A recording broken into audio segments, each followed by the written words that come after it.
Meet Barry Fraser of Hilltop Fruit Mart in Charlestown. He's the man who paid $100 for a case of cherries. His fellow fruitos have described him as crazy. But is Barry really mad? And if he isn't, why is he still smiling? It's a prestige thing in the fruit game. The first cherries in market, it's a sign that the seasons are changing, and the cherries are really the start of the real fair dinkum stone fruit season. And it's been a big thing in Sydney for quite a number of years, but this is the first time that we've ever had just one case of cherries come into Newcastle market, and I just happened to be there at the right time. Before I knew what happened, I'd owned them. Not only did Barry pay $100 for the stone fruit, but he decided to take the further step of giving them away. Why? Because he says people really would think he was mad if he expected his customers to pay 10 cents for a cherry. Still, his fruit lovers seem to enjoy the gesture. Beautiful. Oh, lovely, really lovely. The saying goes that the best things in life are free, and with these cherries at $100 a case, you can take my word for it that that's true.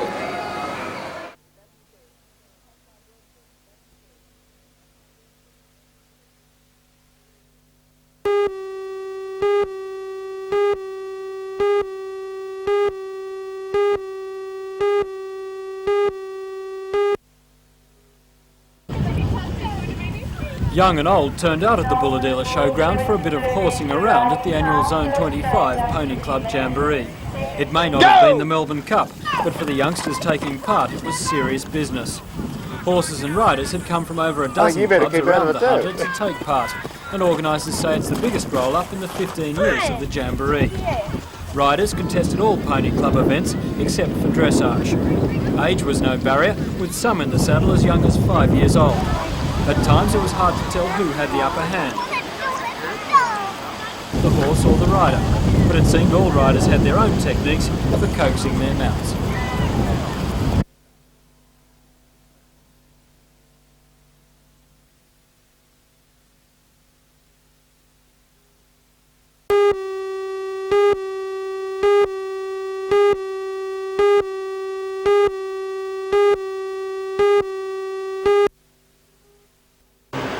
Under the Land Dwelling Package program, the department invites private developers to submit projects. Usually, development approval has been finalised or is in the pipeline. The private developer completes the project knowing there's a guaranteed buyer. In April and July of this year, the department called for submissions. One of the projects approved is the construction of 16 townhouses in Popran Road and Brown Streets, Adamstown. According to Warren Kelly, the department's regional manager, more properties in other locations will be bought.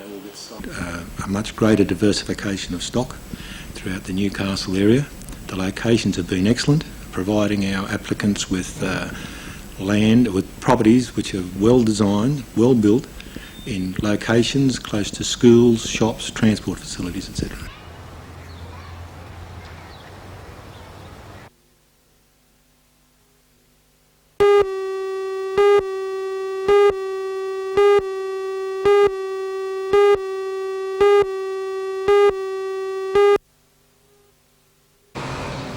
Members of the New South Wales Nurses Association voted yesterday to go out on strike at Morisset Hospital. These nurses represent 80% of the hospital's nursing staff. Yesterday and overnight, Morisset was operated on a skeleton staff, with 28 members of another union remaining on duty and police called in to do custodial work. Volunteers, including some from nearby Avondale College, chipped in to care for patients, providing vital assistance. Late yesterday, however, the dispute worsened, with members of the Health and Research Employees Association going out in support of their colleagues. Please go.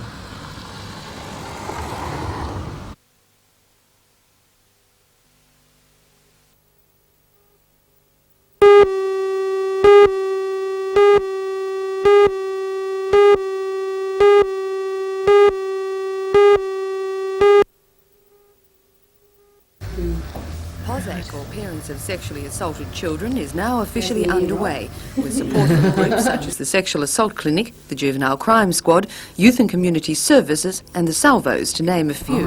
This mother, like many others in her situation, has asked not to be identified. Well, I think it's a well-known fact that some of the cruelest people in our society are children.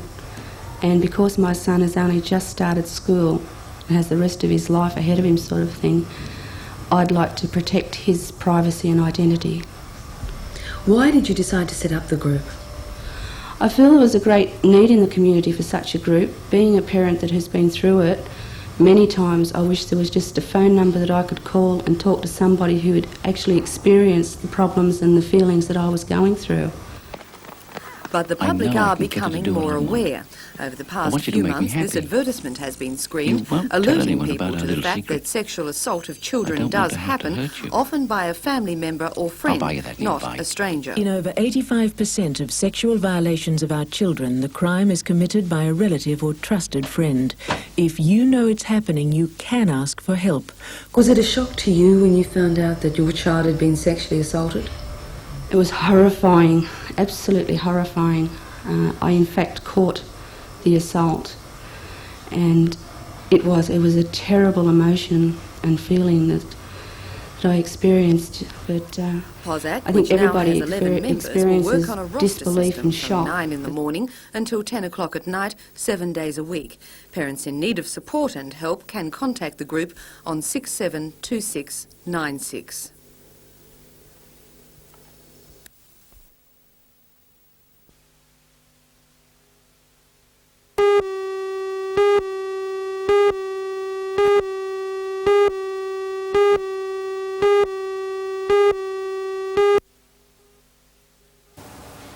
Designed by the National Engineering Information Services Company, the new system was started recently in Wollongong. It was released in Newcastle yesterday, where the setup was explained to a gathering of interested people. In short, the video text system offers a large range of information on the national heavy engineering industry at the operator's fingertips. Information on who can do a certain job, where they are and what other facilities they have. As well as this, it offers complete electronic mailing and other facilities to aid management. Mike Piatek is the company's general manager, and he says the system should make the industry more efficient. A large corporation seeking to build a new project can very quickly find out how you can do the work in Australia, who can do it and when can they do it by. Not only this, besides the database that we hold and is accessed through the video text, individual companies can communicate between each other. They can let contracts on it, job progress can be recorded, and furthermore, advertisers can advertise. Suppliers can show their wares, and it is all direct.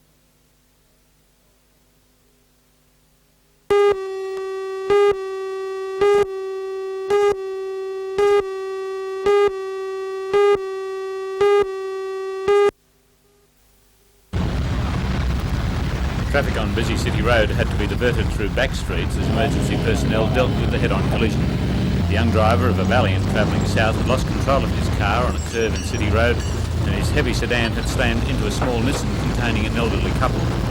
The male passenger in the Nissan was trapped by the feet until freed by rescue crews.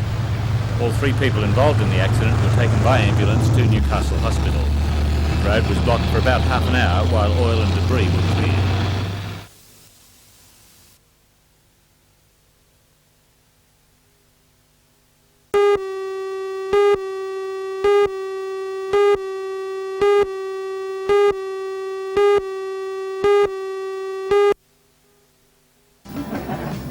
In tonight's news, a 23-year-old art student from Charlestown has won this year's Wildlife Illustration Scholarship from the National Parks and Wildlife Service. Amanda Graham collected the $1,500 cheque today at a special ceremony at the Newcastle College of Advanced Education. Join Ray Deneen and Anna Manzoni for all the news tonight at 6.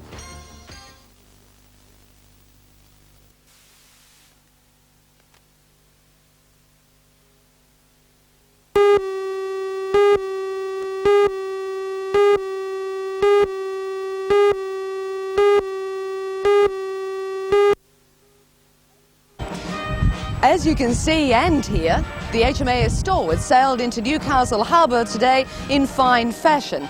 She'll be here on a goodwill visit until November 17th. Join Ray Deneen and Anna Manzoni for all the news tonight at 6.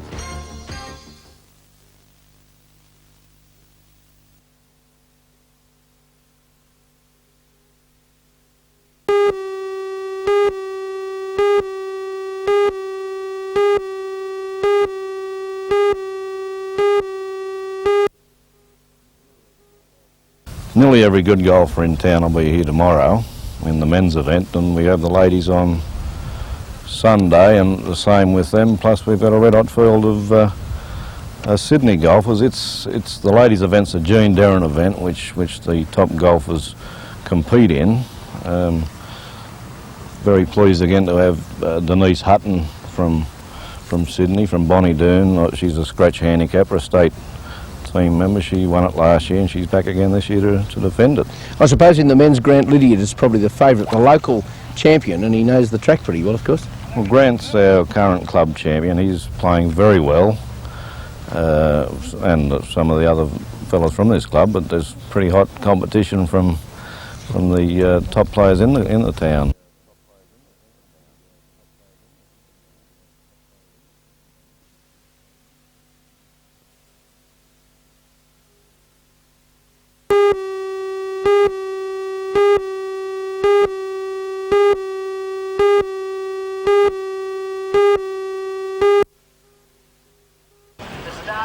Much of the Riverside Highway traffic must have wondered what was going on as the water bristled with surf boats waiting for a start to the Surfest Marathon Road to Newcastle Beach, some 20 kilometres away. The Navy boys from HMAS Stewart got things underway, and as the crews, both local and visiting, charged towards the bridges, you'd have thought it was a sprint, not a long, hard haul, despite the placid conditions. Some 20 minutes later, a large field of skiers got underway. It was a gathering of the very best from hereabouts. So down the river, through the harbour and into open waters and around to Newcastle Beach, the headquarters for the big Surfest week of festivities. And look at this for a finish. National champion and 84 winner of the Foster to Sydney Ski Marathon, Chris Bond of the entrance, and Manly's Oscar Chinovsky. While Bond made it first by centimetres, the title and the $500 first money went to the Sydney paddler after it was learned that a buoy problem had caused trouble in the harbour. Avoca's Bill Mitchell was third. South Coast crew Bateman's Bay took the $1,500 major share of the surfboat purse with a comfortable win from local crews Merriweather and Swansea Belmont, and a big crowd was on hand to welcome them home. Around the corner at Dixon Park, the jet skis hit the surf for round 3 of the New South Wales Championships, and the action they put on had to be seen to be appreciated. In the novice section, the thrills and spills were amazing, but in the pro-modified class, where the variety of tricks is endless, there were some real skills on show. Current South Pacific champion Mark Nelson put in a faultless performance to easily take first place after leading throughout. Another Sydney skier, Paul Grenfell, placed second, with stock champ Lance Turnley in third place.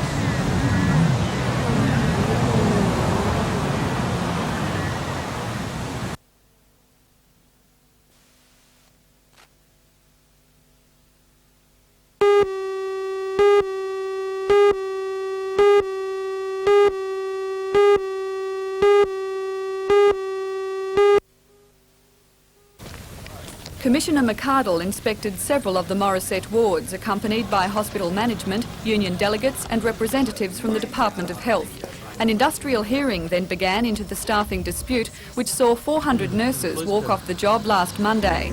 Members of the hospital's domestic staff followed suit on Tuesday.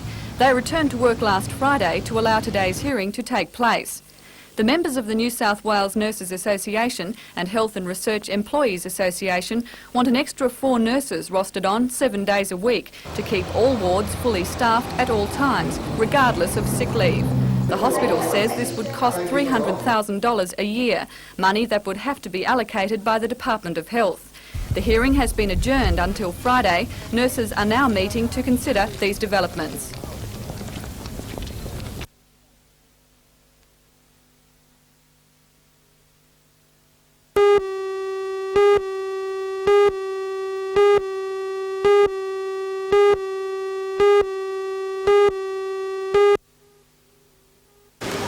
Millions of dollars are lost through shoplifting in New South Wales stores each year. It's a burden that customers inevitably have to carry, with many retailers building a 1% loss factor into their budgets.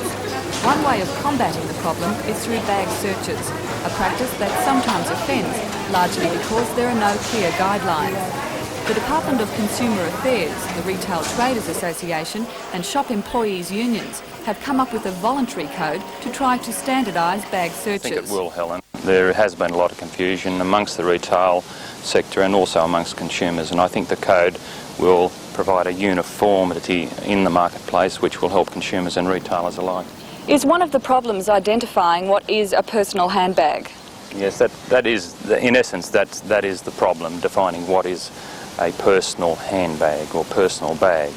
Essentially the code is geared at the bag itself and not so much the use of the bag, and for that reason there will be signs displayed depicting the types of bags that retailers will ask to inspect. Under the code, only large or open shopping bags such as haversacks, tote bags and shopping buggies will be checked. Customers also must be informed that searches will be made. They have a right to know before they go into the store that their bags will be inspected, and they will be able to get that information by signs clearly displayed at the entrance to the store. The code should be in place by Christmas. It will be monitored for 6 months and then reviewed.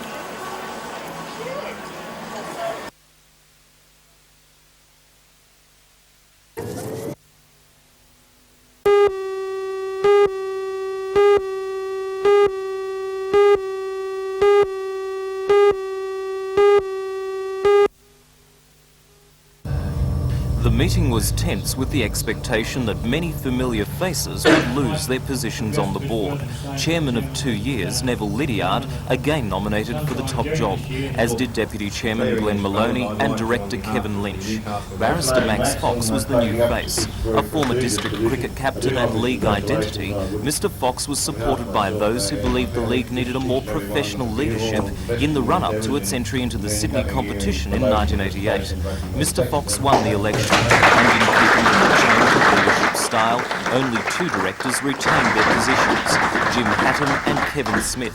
The new members of the board are NBN sports commentator Lee Morn, solicitor Michael Hill, Newcastle Jockey Club secretary Brian Judd, 60s football star David Brown and former first-grade footballer John Lort.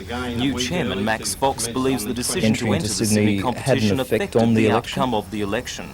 I think probably it did. I think that some of the directors that have been elected bring in new expertise in a field that's going to help get into Sydney.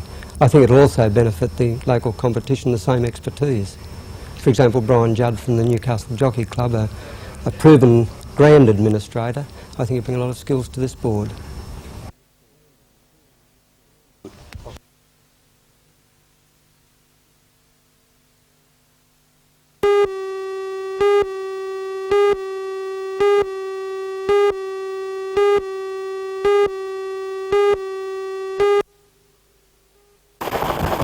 Sydney pilot Peter Cook and his 23-year-old student are lucky to be alive tonight after their small 2-seater Robinson helicopter became entangled in power lines.